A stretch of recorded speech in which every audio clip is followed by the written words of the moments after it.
ফখরুল সাহেব যে এখন বলতেছেন অস্তিত্ব থাকবে না, ফখরুল সাহেব আজকে কর্মীর সাথে যে আচরণ করেছে গোটা দেশের মানুষ ধিক্কার জানিয়েছে। এবং আরো কয়েকদিন দেখেছি অমুককে মারতে যায়, অমুককে ধরতে যায়, অমুককে থাপড়াইতে যায়। কি রে ভাই, দেশে তো আরো এরকম বয়স্ক নেতা তো আরো আছে ভাই। জনগণের সাথে ক্ষমতায় যাওয়ার আগে যাদের আচরণটা এরকম হয় ভাই, তারা ক্ষমতায় গেলে কি করবে? যাদের বিরুদ্ধে তখন বলে গেলেন ওরা কি করেছে? ওরা গতকালকে দাবিতে, রাবিতে আরো কয়েকটা জায়গায় দেখিয়েছি আমি সংবর্ধনা করছে। কি করেছে? ওই সংবর্ধনা একটি বারের জন্য বলেনি তোমরা শিবির করো, বলেছে তোমাদের ক্যারিয়ার ডেভেলপমেন্ট করার জন্য কি কি করা দরকার তাদেরকে সেরকমের ম্যাটেরিয়াল দিয়েছে, বুদ্ধি দিয়েছে, পরামর্শ দিয়েছে, গাইডলাইন দিয়েছে। ছাত্রদল এগুলো করতে আমার কাছে সম্মান পাবে। কিন্তু এই সম্মান করার অর্থ আবার এইটা না যে আমি কারোর সাথে কম্প্রোমাইজ করি চলি, কখনোই না। এই হাসিনার আমলেও তো আমরা ঢাকা শহরে জুমা পড়াইয়া গেছি, অসুবিধা হয়নি তো। বলে অসুবিধা হয়নি কেন? হ্যাঁ, হাসিনা আমাদের মতো লোক টার্গেট নেয়নি, আমাদের যে সিনিয়র যারা তাদেরকে টার্গেট করে করে ফাঁসি দিয়ে দিয়েছে, এরকম কিছু কাজ করেছে তারা। কিন্তু আমাদের মতো আমরা যারা আছি ছোট মানুষ, আমাদেরকে টার্গেট নেয়নি। কিন্তু আমি এখন জুমা ছেড়ে দিতে হলো। গত জুমা আমি কুমিল্লা, আমার গ্রামের বাড়ি, আমি কুমিল্লা একটা জুমার নামাজ পড়ালাম, মেহমান হয়ে গেলাম। তো মেহমান হয়ে গেছি স্বাভাবিকভাবে, যেহেতু আমরা বকবক করা মানুষ, বক্তাগিরি করি, যে কোনো জায়গায় গেলে মানুষ স্বাভাবিকভাবে একটু কথা শুনতে চায় যে ভাই বলেন, আপনি কথা বলেন। তা আমি এক জায়গায় আমাকে ইনভাইট করে নেওয়া হলো যে ভাই আজকে আমাদের এখানে জুমার নামাজ পড়াবেন। আমি আল্লাহকে সাক্ষী রেখে বলছি যে আমি সূরা মুলক থেকে আলোচনা করা শুরু করলাম। আমি একেবারে মূল তাফসীর কোরআন সুন্নাহর বাহিরে একটি শব্দও বলিনি। একটি শব্দ, নট এ সিঙ্গেল ওয়ার্ড আমি কিচ্ছু বলিনি। অথচ জুমার আলোচনা চলার মাঝখানে একজন বিএনপি নেতা এসে বাধা দিল। এগুলা কি আওয়ামী লীগের আমলে হয়েছিল? ওই যে বললাম, হ্যাঁ হয়েছে। কোথায় হয়েছে? চিহ্নিত কিছু আলেমদের ব্যাপারে, বড় কিছু আলেমদের ব্যাপারে তারা ভূমিকা পালন করেছে। বাকি সাধারণ আলেম ওলামার ব্যাপারে মসজিদে, জুমার নামাজে, সাধারণ মাহফিল গুলোতে সব জায়গায় কিন্তু এভাবে গণহারে করেনি। অথচ আজকে বাংলাদেশে আপনি দেখেন, বাংলাদেশে মাহফিল বন্ধ বন্ধ। একবারে বিশেষ কিছু প্রোগ্রাম হচ্ছে, প্রাতিষ্ঠানিক প্রোগ্রাম গুলো বা এগুলো বন্ধ হয়ে গেছে। কে বন্ধ করেছে? কারা করতে দিচ্ছে না? এ হচ্ছে বাস্তবতা। এখন আসেন জামাত ইসলামী জান্নাতের টিকিট বেচে। আমি ব্যক্তিগতভাবে, উনি তো দায়িত্ব নিয়ে অনেক কথা বলেছেন, কিন্তু আবার বিএনপির বহুত নেতা দায়িত্ব নিয়ে বলেছেন নির্বাচন সুষ্ঠু হয়েছে। ছাত্র দলকে ধমকাইছে যে তোমরা ভালো করতে পারো নাই, এই কারণে বিএনপির চাঁদাবাজির কারণে তোমাদের উপরই প্রভাব পড়েছে, তোমরাও ছাত্রদের জন্য কল্যাণমূলক কিছু করতে পারো নাই, এই কারণে তোমরা ভালো করো নাই।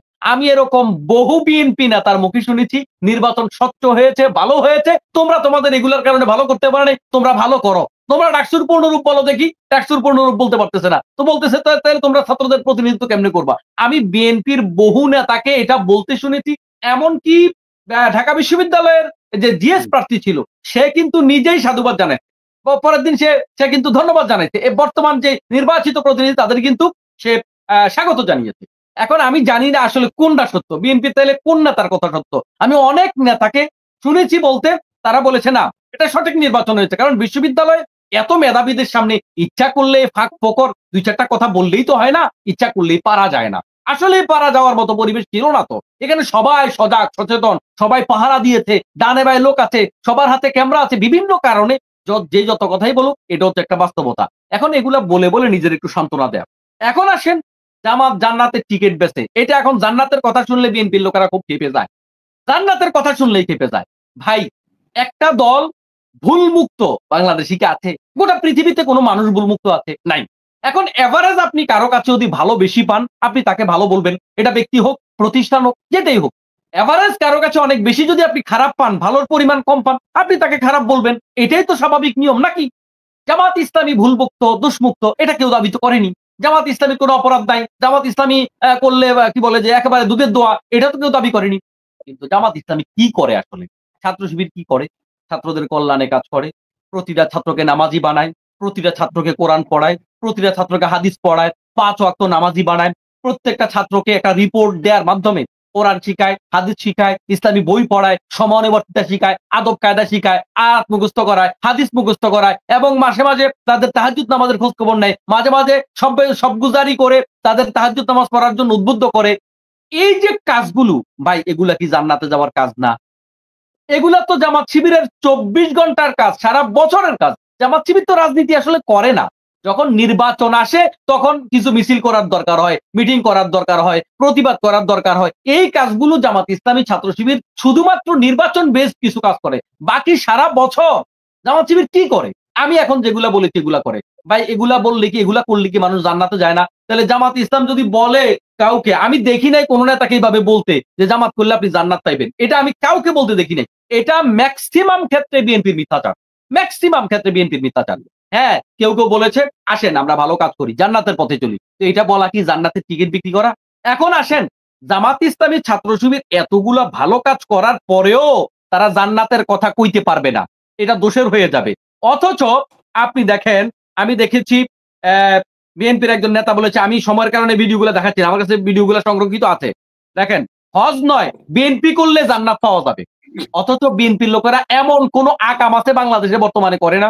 হ্যাঁ, আমি এটা বলবো না যে বিএনপি সব লোক খারাপ না, আমি এটা বলতে যাব না, আমি এটা বলতে চাইও না। কিন্তু কথা হচ্ছে বর্তমান এই মুহূর্তে এই প্রেক্ষাপটে ছাগল চুরি, গরু চুরি, হাঁস চুরি, মুরগি চুরি, ধর্ষণ, মানুষ মারা, হত্যা, মানে এমন কোন অপরাধের নাম বলতে পারবেন যেটা ওরা করে না? ওরা যদি বলে হজ নয় বিএনপি করলে জান্নাত যাবে, তাহলে যেই সংগঠনটা কোরআন সুন্নাহর প্রচার করে তাদের ভুল আছে ভাই, আছে, অবশ্যই আছে। কোরআন সুন্নাহর প্রচার করে, দিনের দাওয়াত দেয়, 24 ঘন্টা মানুষকে দিন বুঝায়, এই লোকগুলা জান্নাতের কথা বলতে পারবে না, অথচ যারা দুর্নীতি করে ওরা বলতে পারবে। আরেক জায়গায় আমি দেখলাম বলল কি আপনার বিএনপি নেতার বাড়িকে তারা মক্কা মনে করেন। আরেক জায়গায় বিএনপির এক নেতা বলল বিএনপিকে ভোট না দিলে বেহেশত হারাম হয়ে যাবে। আপনারা চাইলে আমি ভিডিওগুলো এখন প্লে করে দেখাতে পারবো।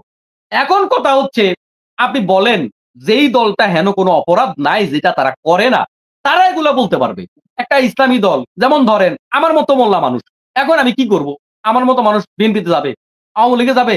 সারা জীবন কোরআন পড়ছে, আমি বিএনপি করাবো, বিএনপি করবার জন্য? এটা আমার বিবেক বলে। বিএনপির ভিতরে যারা বিবেকওয়ালা আছে ওরাও তো বলবে না যে হুজুর আপনি আমাদের দলে আসেন।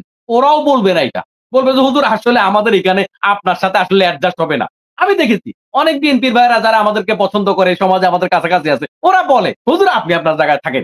কারণ মানে ওরা ফিল করতেছে যে আমরা যে আকাম করি, আমরা দুনিয়ার এমন কোনো অপরাধ নাই যেটা আমরা করি না, অতএব আপনারা আমাদের সাথে যাবে না। তো আমার মতো মানুষটা, আমরা যদি জামাত ইসলামী করি, আমরা যদি দিনের এই প্রচার প্রচারণা সারা বছর করে যাই, তা আমি জান্নাতের কথা বলতে পারবো না, আপনি বলতে পারবেন?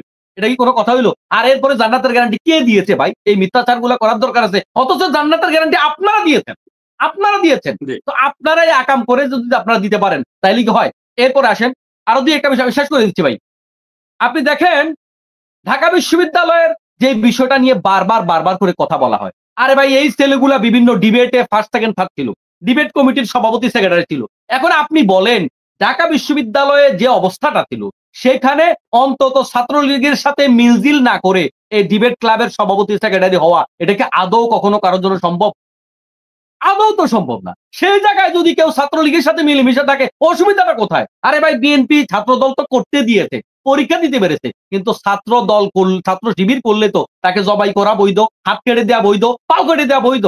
আপনি নুরুজ্জামান সাহেব এটার বিরুদ্ধে কয়দিন কথা বলেছেন যে শিবির করলে কেন তাকে গলা কেটে দেওয়া হবে, শিবির করলে কেন তাকে জবাই করে দেওয়া হবে? আপনি বলতে পেরেছেন? আপনি এখন তাদের গুপ্ত বলতে আসছেন। এই যে গুপ্ত বলতে আসছেন, আতাহাতের কথা বলতে আসছেন, এই যে বিষয়গুলো আপনারা বলতে আসছেন, ভাই আপনারা নেতারা বলে যে শরিয়া আইন মানেন না, আপনারা আপনার নেতারা এই সমস্ত কথাবার্তা বলেন। এবং আপনার ফখরুল সাহেব যে এখন বলতেছেন অস্তিত্ব থাকবে না, ফখরুল সাহেব আজকে কর্মীর সাথে যে আচরণ করেছে গোটা দেশের মানুষ ধিক্কার জানিয়েছে। এবং আরো কয়েকদিন দেখেছি অমুককে মারতে চায়, অমুককে ধরতে যায়, অমুককে থাপড়াইতে যায়। কি রে ভাই, দেশে তো আরো এরকম বয়স্ক নেতা তো আরো আছে ভাই। জনগণের সাথে ক্ষমতায় যাওয়ার আগে যাদের আচরণটা এরকম হয়, ভাই তারা ক্ষমতায় গেলে কি করবে? যাদের বিরুদ্ধে তখন বলে গেলেন ওরা কি করেছে? ওরা গতকালকে দাবিতে, রাবিতে, আরো কয়েকটা জায়গায় দেখিছি আমি সংবর্ধনা করছে। কি করেছে? ওই সংবর্ধনা একটি বারের জন্য বলেনি তোমরা শিবির করো, বলেছে তোমাদের ক্যারিয়ার ডেভেলপমেন্ট করার জন্য কি কি করা দরকার তাদেরকে সেরকমের ম্যাটেরিয়াল দিয়েছে, বুদ্ধি দিয়েছে, পরামর্শ দিয়েছে, গাইডলাইন দিয়েছে। ছাত্রদল এগুলো করতে পেরেছে? সারা জীবন এদেরকে গুপ্ত আর একুত্তর ছাড়া ভাই আপনাদের কাছে আর পুঁজি নেই। তো তবে একটা কথা সর্বশেষ বলে যাচ্ছি, এই গুপ্ত আর একাত্তর বলে এগুলা বলে ভাই আওয়ামী লীগ কিন্তু পালাইছে, আওয়ামী লীগ পালাইছে। ছাত্র শিবির, জামাত ইসলামী জনগণের জন্য যেগুলা করে যাচ্ছে, ওরা জনগণের টাকা দেয়, ওপরেও কম দেয়। জনগণ আজকে একটা নিউজ দেখলাম একটু আগে, যে একটা মহিলা তার ব্যাংকের ঋণ পরিশোধ করতে পারতেছে না, জামাত ইসলাম তার ব্যাংকের ঋণ পরিশোধ করে দিচ্ছে। ছাত্র শিবির, জামাত ইসলাম মানুষের জন্য দেয়, আর আপনারা নিজের কর্মীর কাছ থেকে চাঁদা নেন এবং চাঁদা না নিলে পাথর মেরে খুন করেন। আপনারা ছাত্র শিবির, জামাত ইসলামের সাথে কম্পেয়ার করতে আসছেন? ভাই ভালো কাজের প্রতিযোগিতা করেন। ওই পুরাতন যে স্লোগান গুলো আওয়ামী লীগ শিখাই দিয়ে গেছে না, ভারত শিখাই দিয়ে গেছে না, মনে রাখবেন গোটা দেশ জুড়ে এখন কিন্তু একটা স্লোগান উঠেছে, সেটা হচ্ছে ভারত বিরোধী স্লোগান। যদি ভারতের সুরে আপনারা কথা বলেন না, আপনাদের পরিণতি সেরকমই হবে। ওই বিএনপির জামাতে 8% কেন বলতেছেন? জামাতে আরো কম পার্সেন্ট বলেন। একটু মনে মনে সুখ নেন না, সমস্যা নাই। এগুলা নিতে থাকেন না। সময় হইলে জনগণ কিন্তু এগুলার জবাব দিয়ে দিবে। আমরা ময়দানে কথা বলি, আমরা ময়দানে আছি, এই বাংলাদেশে আছি, আমরা দেখি।